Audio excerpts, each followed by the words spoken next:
আসসালামু আলাইকুম ভিউয়ার্স। আজকে দেখাবো দেখেন এই যে আখ চাষের পাশাপাশি মরিচ চাষ।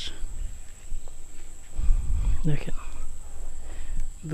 এক হাত পর পর দিয়ে আপনারা এই মরিচ চাষ করতে পারেন।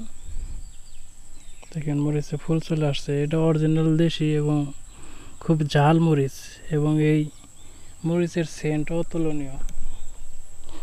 অনেকে উবদা মরিচ বলেন, অনেকে ঝাল মরিচ বলেন।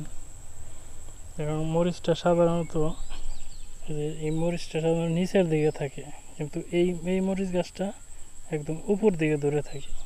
অর্থাৎ এটা আমরা এই সহজ বাংলায় যেটা বলি উবদা মরিচ গাছের চাষ করছে আখ খেতে।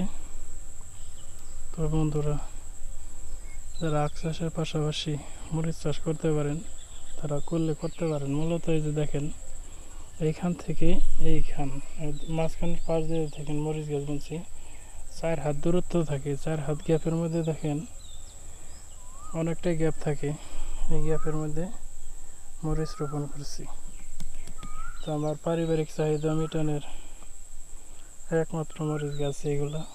10টা মরিচ গাছ ছিল, 3টা বাড়িতে নিয়ে বুনছি এবং 7টা এখানে রাখছি। দেখেন এই যে মরিচ চলে আসছে অলরেডি, এই যে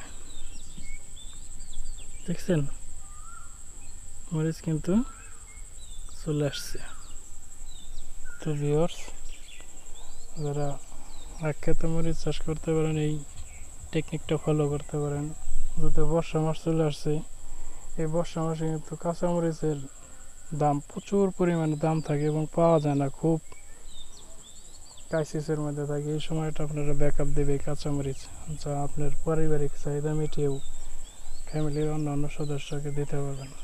তো ভিউয়ার্স, যারা আখ চাষের পাশাপাশি মরিচ চাষ করতে চান তারা এই টেকনিকটা ফলো করতে পারেন। ধন্যবাদ ভিউয়ার্স, ভালো থাকবেন।